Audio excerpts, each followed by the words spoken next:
자, 필수 예제 8번부터 가보죠. 2차 방정식 이거의 두근을 알파 베타라 할 때 다음 식의 값을 구해라. 자, 두근을 알파 베타라고 했으니까 알파 플러스 베타는 얼마입니까? 두근의 합은 3이고 알파 베타 두근의 곱은 마이너스 2죠. 자, 이 부호 주의하세요. 여기는 마이너스 붙여서 읽어야 되고 얘는 그대로 갖다 쓰면 됩니다. 그러면 합과 곱을 아는 상태에서 이런 식의 값 구하는 거, 이런 건 뭐 우리가 곱셈 공식의 변형에서 많이 했던 것이죠.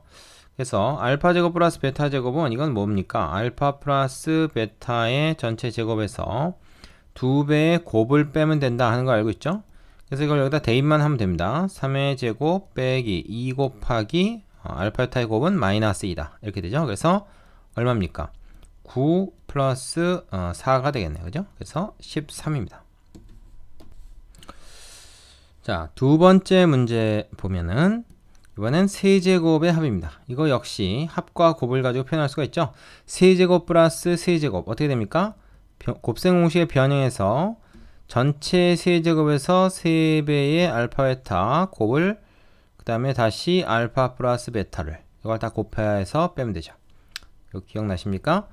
그래서 얘는 지금 3이란 말이죠. 3의 3승 마이너스 3배의 마이너스 2 되고요. 알파 플러스 베타는 다시 3 해가지고 어떻게 됩니까? 이거는 3의 제곱, 즉 9로 묶을 수 있죠. 그러면 앞에는 3, 뒤에는 플러스 2가 돼서 9, 5, 45가 됩니다. 되시죠? 자, 별로 어렵지 않을 겁니다. 다음 세 번째, 알파 마이너스 베타. 자, 이거는 알파 마이너스 베타 자체보다는 이걸 제곱을 했을 때 우리가 변형할 수 있다 그랬죠? 알파 플러스 베타의 제곱 마이너스 4 알파 베타 이렇게 되고요. 그 다음에 얘가 3이니까 3의 제곱 마이너스 4배의 마이너스 2다 해가지고 3, 3은 9 플러스 8 해서 17이 됩니다. 자, 그렇다면 우리가 알파 마이너스 베타 자체도 뭐가 될 것인가? 제곱한 게 17이니까 얘는 플러스 마이너스 루트 17이라고 해줘야 돼요. 자, 답이 두 개가 됩니다. 이거 주의하세요. 그 알파가 더 클 수도 있고 베타가 더 클 수도 있기 때문에 사실은 이렇게 되는 겁니다. 다음에 네 번째, 알파분의 베타, 베타분의 알파 이런 건 어떻습니까? 이런 거는 알파 베타로 통분을 하게 되면 베타 제곱 플러스 알파 제곱이 나오잖아요. 얘 같은 경우는 어때요? 알파 플러스 베타의 전체 제곱. 가만히 있어봐. 이거 지금 아까 1번에서 구한 거 아니야? 그죠? 그럼 굳이 뭐 따로 구할 필요 없겠네요? 위에서 구했던 걸 이용합시다. 이건 이제 분자가 13이 될 것이고, 분모는 알파 베타의 곱이니까 곱 같은 경우는 지금 마이너스 2. 그래서 마이너스 2분의 13이다 하는 것이 그대로 나오겠죠. 되시죠? 자, 유지해보시고 9번으로 가겠습니다. 자, 필수 예제 9번이요. 2차 방정식 이것의 두근의 비가 2대 3일 때 실수 K 값을 구하라 그랬죠. 자, 두근의 비가 2대 3이다 그러면 한 근이 2고 다른 근이 3이라는 얘기가 아니죠. 두 근이 B가 2대 3이라 했으니까 두 근을 우리가 뭐라고 두냐면 2K K라는 문자를 여기 썼군요. 그러면은 K라는 문자를 쓰지 말고 비례상수로 M이라는 문자를 씁시다. 2M, 3M 이렇게 될 수 있겠죠. 그럼 이제 두 근의 합이 얼마입니까? 두 근의 합은 5m인데 근각에서 한계에서 두 근의 합은 어떻게 되죠? 바로 이 부분이죠. 그래서 5k가 된다. 이렇게 되고요. 그 다음에 두 근의 곱은 뭐라고 할 수 있습니까? 두 근의 곱은 이거 두 개 곱하니까 6m 제곱이 돼요. 그것이 얼마입니까? 그것이 12죠. 그러면 밑에서 m 제곱이 2라는 게 나오죠. 그래서 m은 얼마입니까? 플러스 마이너스 루트 2가 되겠네요. 그죠? 근데 위의 식에서 m이 곧 k라고 올 수 있죠. m과 k가 같으니까 얘가 곧 k다. 이렇게 나옵니다. 그럼 k는 플러스 마이너스 루트 2 두 개가 다 될 수가 있겠죠. 지금 두 근이 부호는 같지만, 그죠? 이게 플러스인 걸로 봐서 부호는 같지만 둘 다 양수일 수도 있고 둘 다 음수일 수도 있습니다. 요 5k가 양수인지 음수인지는 알 수 없는 거죠. 그래서 답이 두 개가 될 수 있습니다. 두 번째, 2차 방정식 이것의 두 근의 차가 2다. 두 근의 차라는 건 두 근을 우리가 알파, 베타라고 놨을 때 두 근의 차라고 하는 건 뭐야? 큰 거에서 작은 거 뺀 건데 누가 큰지 알 수 없으니까 이렇게 하는 것이 좋습니다. 알파 마이너스 베타의 절대값. 요것이 두근의 차인데 요것이 2다. 그럼 우리가 이걸 어떻게 이용할 것이냐? 제곱한 걸 가지고 이용을 하면 돼요. 이거의 제곱. 이거 양변 제곱하면요. 절대값 기호가 별 필요가 없죠. 있으나 없으나 똑같습니다. 그러면 쓰지 않고 그냥 해도 되고요. 자, 그 다음에 이게 어떻게 되냐? 이렇게 되잖아요. 그죠? 자, 요거 얼마입니까? 요거는 이게 2니까 얘는 4고요. 이 같은 경우는 이게 두근의 합은 근과 계수 관계에서 m이 되고 두근의 곱 뭐가 됩니까? 요 전체가 요 두 개 항이 요게 상수항입니다. 그래서 마이너스 m 플러스 7 이렇게 해야 되죠. 그럼 이제 이게 뭐예요? 얘가 이것이 된다 하는 m에 관한 2차 방정식이 됐으니까 정리해 보겠습니다. m제곱 플러스 4m 47에 28 마이너스 28인데 얘 넘으니까 마이너스 32까지 가겠군요. 그것이 0이다 하는 m에 관한 2차 방정식이 되었죠. 그럼 얘는 48에 30이니까 m-8하고 m 플러스 4하고 이렇게 되겠네. 그래서 m이 8 또는 마이너스 4가 됩니다. 되시겠죠? 자, 그럼 이것도 두 개가 다 근이 될 수가 있어요. 그래서 답이 두 개입니다. 하나만 적지 않도록 하시고요. 그래서 답이 이렇게 두 개 이상이 나올 때는 둘 다 답이 될 수 있는가? 아니면 둘 중에 뭐 양수 조건이 있다든지 뭐 정수 조건이 있다든지 뭐 그런 그 문제의 어떤 독특한 조건을 이용해서 근을 한번 검증해 보는 절차를 거쳐야 돼요. 그래서 안 되는 건 없애야 됩니다. 근데 여기서는 뭐 안 될 이유가 없죠? 둘 다 되니까 답이 두 개 다 되겠습니다. 자, 밑에 유제해 보시고 10번으로 가죠. 자, 예제 10번은 2차 방정식의 작성에 대한 문제입니다. 2차 방정식의 두근 알파 베타라고 할 때 다음을 두근을 하고 2차 항의수가 1인 2차 방정식을 구해라. 얘네들을 두 근으로 하자는 거예요. 그러면 어떻게 되겠습니까? 첫 번째 거는 일단 마이너스 알파와 마이너스 베타를 두 근으로 하라 그랬으니까 자, 그리고 2차 항의수가 1이에요. 그러면 x제곱 마이너스 자, 두 근의 합은 어떻게 됩니까? 마이너스 알파 마이너스 베타 이게 두 근의 합이죠. 부호 주의하세요. 그 다음에 x 그 다음에 플러스 두근의 곱이 알파 베타로 쓰면 되겠죠. 자, 요것이 됩니다. 근데 우리가 이 방정식의 두근이 알파 베타이기 때문에 먼저 알파 플러스 베타가 3이다. 그 다음에 알파 베타의 곱이 5다 하는 걸 먼저 구할 수가 있죠. 요걸 먼저 체크해 놓고 나서 여기다가 이제 집어넣습니다. 그럼 얘는 마이너스를 밖으로 끄집어내면은 다 플러스가 되잖아요. 그래서 x제곱 플러스 알파 플러스 베타니까 3x 그 다음에 알파 베타 플러스 5가 되고 이퀄 0이다. 요것이 1번 이 마이너스 알파와 마이너스 베타라는 두 값을 근으로 갖는 2차 방정식이다. 이렇게 얘기할 수 있겠죠. 되시죠? 자, 두 번째 알파 제곱 플러스 베타 제곱 이거 같은 경우도 뭐 똑같습니다. 마이너스 여기까지 뭐 자동으로 가고요. 베타 제곱의 x 플러스 이거 두 개 곱이니까 알파 베타의 제곱이 되겠죠? 전체 제곱 이거 이퀄 0 이렇게 됩니다. 자, 그럼 이번에 이제 얘를 구해야 되는 게 이제 문제가 되죠. 알파 제곱 플러스 베타 제곱 이거는 뭐 변형을 해서 구하면 되죠. 이거 전체 제곱 마이너스 2알파 베타 이렇게 해서 구하면 돼요. 되겠습니까? 자, 그러면 이제 어떻게 됩니까? 요 값이 어떻게 되냐면 요게 이제 3의 제곱 마이너스 2배의 5다 하니까 9 빼기 10에서 마이너스 1이 되네요. 따라서 이 방정식은 x제곱 마이너스 마이너스니까 플러스 x 그 다음에 알파 베타가 지금 5였죠?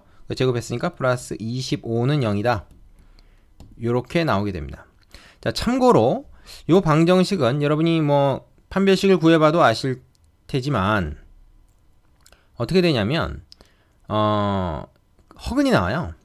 그런데 허근이 나오더라도 어쨌든 근과 계수 관계는 성립하는 겁니다. 판별식은 계수가 실수인 경우, 그 다음에 실근이 나오는 경우, 이런 게 이제, 좀, 세세하게 좀 따져야 되지만, 이 근과 계수의 관계는 그런 거 필요 없습니다. 뭐, 어느 경우든지 다 쓸 수 있기 때문에, 이게 실근 나오든 허근 나오든, 심지어 뭐, 계수가 실수든 헛수든 관계없이 무조건 다 쓸 수 있는 것이, 근과 계수의 관계입니다. 이거 좀 알아두시고요. 그래서, 답을 이런 식으로 구해줄 수가 있다. 되겠습니까? 자, 밑에, 유제 풀어보시고 11번으로 가겠습니다. 자, 예제 9번. 다음 2차식을 복소수 범위에서 인수분해 하라 그랬습니다. 자, 1번 같은 경우 보면 우리가 일반적으로 알고 있는 계수 맞추기 방법으로 인수분해가 안 되죠. 그래서 이건 근을 먼저 구해서, 물론 방정식은 아니지만은 방정식처럼 생각해서 뭐 이퀄 0이 붙어 있다 생각해서 근을 먼저 구해가지고 그 근을 가지고 거꾸로 인수분해를 하죠. 보통 우리가 인수분해를 한 다음에 그걸 가지고 근을 구하지만 반대 순서로 할 수도 있다는 겁니다. 그러면 우리가 얘가 2차식이지만 그냥 2차 방정식이라고 생각하고 근을 구해요. 근의 공식으로 근을 구합니다. 1차 항의 계수가 짝수기 때문에 짝수 공식으로 구하는 게 편하죠. x는 a분의 그 다음에 어떻게 되냐면 a분의 a는 1이니까 그냥 놔두고 마이너스 b 다시 요거죠. 그죠? 그 다음에 플러스 마이너스 루트 b 다시 제곱 이럽니다. b 다시가 지금 2기 때문에 b 다시 제곱 마이너스 ac죠. 이 짝수 공식이 헷갈린다고 안 해오는 친구들인데 꼭 외워서 적절할 때 써먹는 것이 좋습니다. 뭐 별로 헷갈리는 것도 아니에요. 그거 헷갈릴 정도의 머리면은 공부하기 힘듭니다. 자신을 믿으세요. 이렇게 됩니다. 자, 그래서 두 근이 나왔어요. 그러면 어떻게 합니까? 지금 무리수로 나오긴 했지만 자, 이 하나가 알파 하나가 베타예요. 그래서 x에다가 이 근들을 완전 빼주면 됩니다. 주의할 건 더하는 게 아니라 이걸 빼줘야 되는 거죠. x 마이너스 알파, x 마이너스 베타이기 때문에. 그래서 하나는 어떻게 돼요? 플러스 2 마이너스 루트 3. 이게 이제 위에 거 한 거고, 그 다음에 요렇게 됩니다. 자, 되시죠? 부호 주의하세요. 두 번째, 얘 같은 경우도 2x 제곱 마이너스 3x 플러스 3은 0이다 라는 2차 방정식으로 생각하고 인수분해가 안 돼요. 그래서 근을 구합니다. 그 근의 공식으로. 이번엔 짝수 공식이 안 되네요.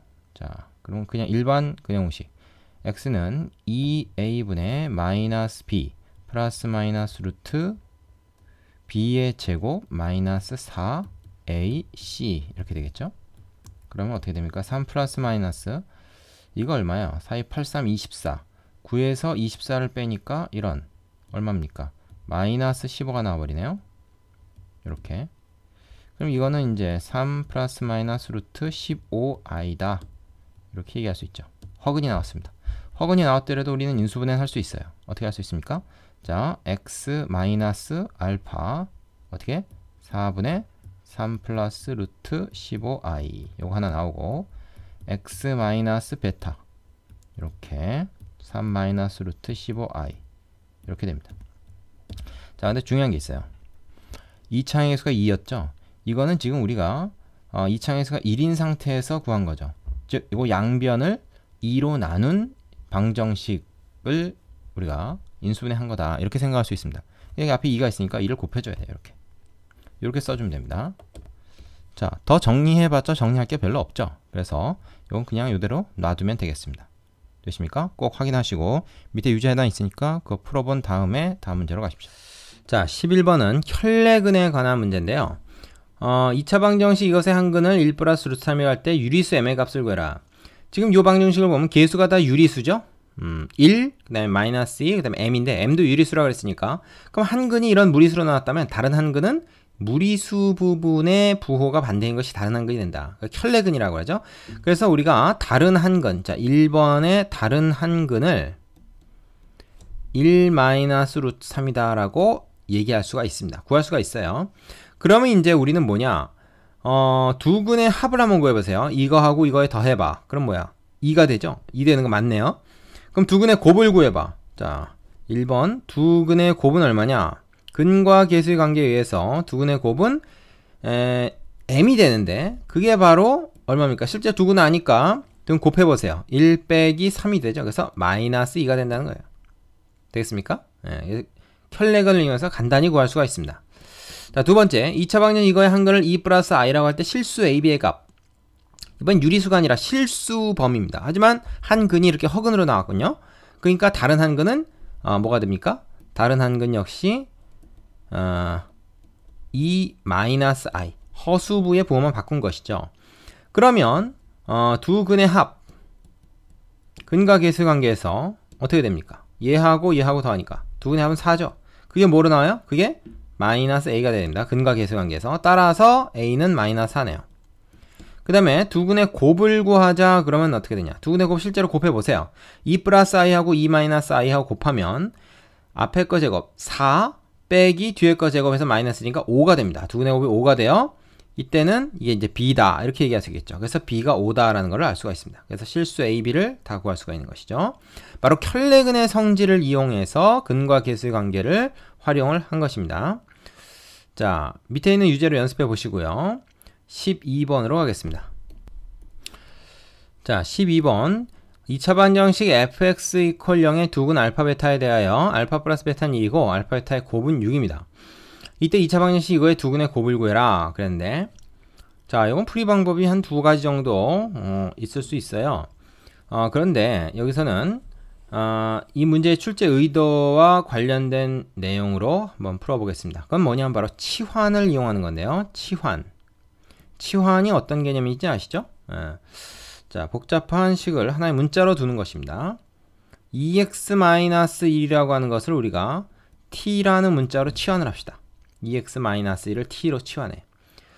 그러면 뭐가 되냐 하면 우리가 ft 이퀄 0이라는 방정식이 되는 겁니다. 이게. 그런데 fx 이퀄 0의 두근이 알파 베타였죠. 그 얘기는 뭐냐면 요것을 만족하는 x 값이 알파 베타니까 f 속에 알파가 들어가거나 베타가 들어가면 이 식은 0이 된다. 이게 그 말입니다. 그렇죠? 그러면 요 방정식에도 t 대신에 x가 아닙니다. t 대신에 여기 x가 있긴 하지만 x가 아니라 이거 전체를 t로 치환했는데 그 전체 치환한 t 대신에 알파가 들어가거나 t 대신에 베타가 들어갔을 때 이 식의 값이 0이 되면서 이 등식이 성립하겠죠. 그러니까 요 방정식의 두 근이 우리가 알파 베타라고 할 수 있는 게 아니고 t라는 문자로 이걸 치환했을 때 t 대신에 알파가 들어가고 t 대신에 베타가 들어갔을 때 얘가 0이 됩니다. 근데 t가 뭐였죠? t가 2x-1이었거든요. 응? 2x-1이었단 말이야. 그러면 여기서 x는 뭐야? 2x가 알파 플러스 1이니까 x는 2분의 알파 플러스 1. 그죠? 또 여기서 어떻게 됩니까? x가 마찬가지로 2분의 베타 플러스 1. 자, 그러니까 요 방정식의 두 근이라고 하는 건 x 대신에 들어간 걸 얘기하는 거냐? 그래서 x 대신에 얘가 들어가거나 얘가 들어가면은 맞아면 t 대신에는 알파나 베타가 들어간 셈이 되어서 요 방정식이 성립한다. 요 방정식의 두 근은 즉 x 값은 이거와 이게 두 근이죠. 그 두 근의 곱을 구하라 그랬으니까 두 근의 곱을 또 알파 베타라고 하는 게 아니고요. 요게 이제 두 근입니다. 요 두 근의 곱을 이런 식으로 구해 주시면 됩니다. 자, x 대신에 알파 베타가 들어간 거냐 아니면 t 대신에 알파 베타가 들어가느냐 구분 잘 하세요. 요 두 개 곱하면 어떻게 됩니까? 요거는 분모가 4가 되고 분자는 알파 플러스 1 베타 플러스 1의 곱이니까 알파 베타 플러스 베타 플러스 1이 되겠죠. 전개하면. 그러면 지금 우리가 문제에서 알파와 베타의 합과 곱을 알려줬습니다. 그럼 여기다 이걸 집어넣으면 돼요. 6 플러스 알파 플러스 베타 1 되고 그 다음에 뒤에 또 1 원래 있던 거. 그래서 이렇게 되죠. 그럼 4분의 8이니까 답은 2가 되겠다. 이렇게 구할 수가 있습니다. 자, 이 문제는 뭐 다르게 푸는 방법도 있지만 이 방법을 좀 잘 알아두시기 바랍니다. 밑에 유제 갖고 연습해 보시고 연습 문제로 가시면 되겠습니다. 자, 여기까지 수고하셨습니다.